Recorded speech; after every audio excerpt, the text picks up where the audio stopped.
Good morning, good evening, wherever you are today. Welcome to my video. My name is Donna from Awaken Your Bliss. What I thought I would do today, today's story is actually going to be about my journey from severe anxiety and crippling and panic attacks to good health.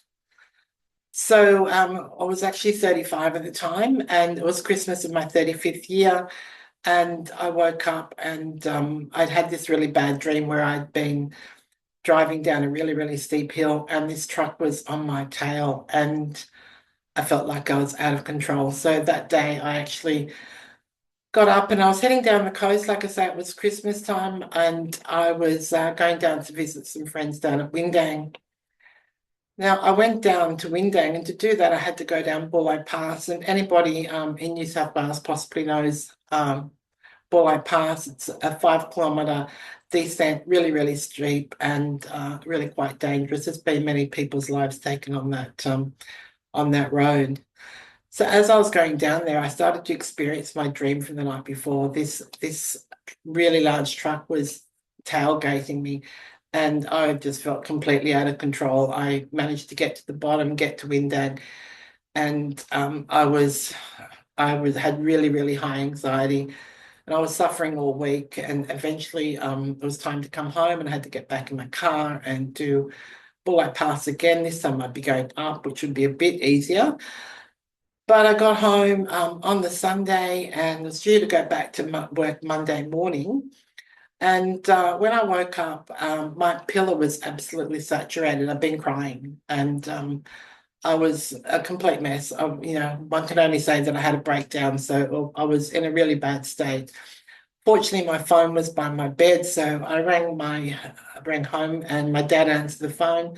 He came and picked me up and took me to the doctor. So after speaking with the doctor, the options that I had at that stage is that I could go on Valium, and I said, "Well, how long would I have to go on Valium for?" Because I'd always been well, and I really was. I have to say that I didn't want to take any medication. To me, that was just covering up. That's just my beliefs. That's just who I am. I'd virtually taken no medication all my life. And I was always really, really healthy. And this really was really, really difficult for me. After being in the doctor's surgery for about an hour with my father and the doctor, I was convinced that I needed to take the Valium. So I said, okay, I'll take it. I'll take it for 1 week. 1 week, because I knew I had to come down from where I was. I wasn't in a good place. I'll take it for 1 week, and after that, I won't. And I did. That's exactly what I did.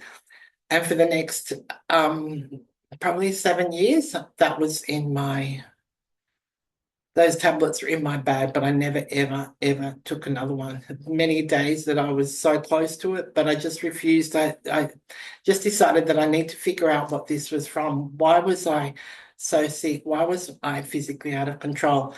Now, driving for me was probably the worst. I never felt like I was driving unsafe. It wasn't like people bipping at me because but the terror in me, and going over a bridge was just like next to nothing. It was like a definite panic attack as I would go over a bridge. And the bridge could be 10 foot long, or it could be 5 foot long, shorter than my car, and that would be enough to give me a panic attack. At the worst stage of my health, I was having a dozen panic attacks a day, if not more. Uh, I was having all these sensations, my heart palpitations. Sometimes my vision would even get a little bit blurry. I could see, but my vision would get a bit blurry, get cramps, I get tingles. I was always looking for something else going on in my body. And so I was in a pretty awful way. So it was probably about maybe 6 months or so after. I'm not exactly sure how long after. I remember sitting with some girlfriends one night, and we are talking about psychics and any experiences we had. And I remembered that I'd had a reading from a woman in Paddington. I really, really would love to know what her name was, because she was just amazing. And I'm so grateful for that reading, because she said shed some light on things for me. So one of the things she predicted in the reading was that I would get sick in my 35th year, and that if I didn't deal with it, I'd have it for the rest of my life. So in addition to having the Valium, I did go and see a psychologist for, I think, 8 weeks or something. They taught me a bit about fight and flight, which is pretty well I knew. Uh, Breathing, how to control your breathing, something else that I felt that I knew. And I didn't really get anything out of it. So I stopped doing that because I really wasn't getting anything whatsoever. But this period later, about 6 months later, chatting with my girlfriend, sharing our stories, I recalled that this woman had said that I get sick in my 35th year, and if I didn't deal with it, I would have it for the rest of my life. And that was it. That was when I made a decision. A decision was I didn't want to do medication because any medication, this was from my perspective and my view, I'm not saying it's true, but would be dumbing down my senses and my feelings, and I wouldn't be actually healing from it. I would be covering it up, and that was not something that I wanted to happen. So what I did then is I went on this journey of trying absolutely any type of healing. Didn't matter if it was a bit kooky or different. So, I tried kinesiology. I tried many different spiritual modalities. Body talk helped me immensely. That would reduce my anxiety. Every morning I would tap out. So I did the technician's course for the body talk. I did lots of healings. I did some family and soul constellation. There's a whole heap of things that I tried, and I would just keep trying them. And I have to say, kinesiology was very beneficial for me in that period of time. So when I was starting to get a little bit better, where I was getting some breaks in my anxiety, and I was working with this kinesiologist, she was really fabulous. So when I'd have a crisis day, and I had quite a few of them where I'd have to, I don't know, ring my parents and say, "Can you pick me up from work? I just can't drive home today. I just can't do it." So, and they'd take me straight there, and I would leave, and I would be back manageable. My anxiety would be manageable again, and I wouldn't be having a panic attack. So, really grateful for that experience. And yeah, so that was my journey. So I just kept chipping away at it and chipping away at it, chipping away at it. It took me quite a while. It took me probably my anxiety and my panic attacks probably only lasted for about 4 years, and they gradually improved. Driving over bridges, and if anybody knows Mini Bridge on the Central Coast or Gladesville Bridge or the Harbour Bridge, those bridges still triggered me. So it was probably about maybe 7 years before they were all in line. But I'll just tell you something else too. I remember at the time I was in one of my spiritual classes, and this was an ongoing class that we used to do. And my teacher said to me, just ask the angels to give you plenty of room when you go over these bridges. So even if it was in peak hour, which was obviously traveling to work in peak hour in Sydney every morning, I would just ask for the angels to create some room for me.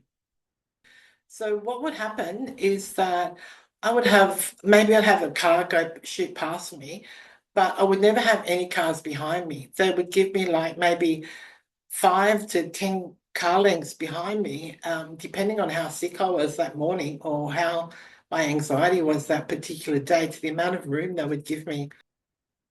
And even though I have no anxiety and no panic at all these days, not ever. Uh, if I'm coming home, let's say from Sydney, and I've been in Sydney visiting family or friends, and it's like I'm coming home and it's 1 o'clock in the morning or something, and I go over Mooney Bridge. It's still a bridge I don't like going over. I can share that with you now, but it's also a bridge that many people on the Central Coast don't like going over. So that's nothing unusual. But sometimes when I go, oh, I really want to go over this bridge on my own tonight, Angel is feeling a bit tired, would rather have the space, invariably got no cars around me, and I just go over by myself. So I'm really grateful for that and that experience and that learning, because it really supported me in many ways. So that's where my healing journey started, and what inspired me to become a healer, what inspired me to support people in finding the best version of themselves and the healthiest version of themselves. And I can say I'm truly healed. And the reason I can say that with such clarity and such determination and knowing is that I am so grateful I had panic attacks. It It is the one thing in my life I would like to have healed a lot quicker. I would like not to have a lot of those experiences, but now that I can turn around and know what I've learned from all the lessons I've learned from it, what I've been able to, how I've been able to serve other people with their healing journeys and support people, I'm incredibly grateful for my panic attacks. It's truly the greatest thing that's ever happened in my life, and I know that's going to be really hard for some people to hear, and they're going to think that that's pretty crazy, but for me it served me well. I'm really grateful for it, and I'm really grateful, but even more grateful that I'm healed, and I'm also incredibly grateful that I now have the skills that I do that can support others. So I hope you enjoyed my story. Once again, thanks for joining me. My name is Donna from Awaken Your Bliss. I'm so grateful that you joined me today. If there's anybody you think can benefit from this video, please like and share. Yeah, be really grateful if you can do that, because, like I say, my mission is really to support humanity and healing, whether it be emotionally, physically, or spiritually. That's what my mission is and has been for some time. And I'm really grateful that you joined me. Thanks for joining me. Join me again. Uh, and if you'd like to contact me, email is donna@blissfulsoul.au, or you can check out my website, blissfulsoul.au. Pleasure for having you here today. Thank you. Sending love to you. And till next time. Bye for now.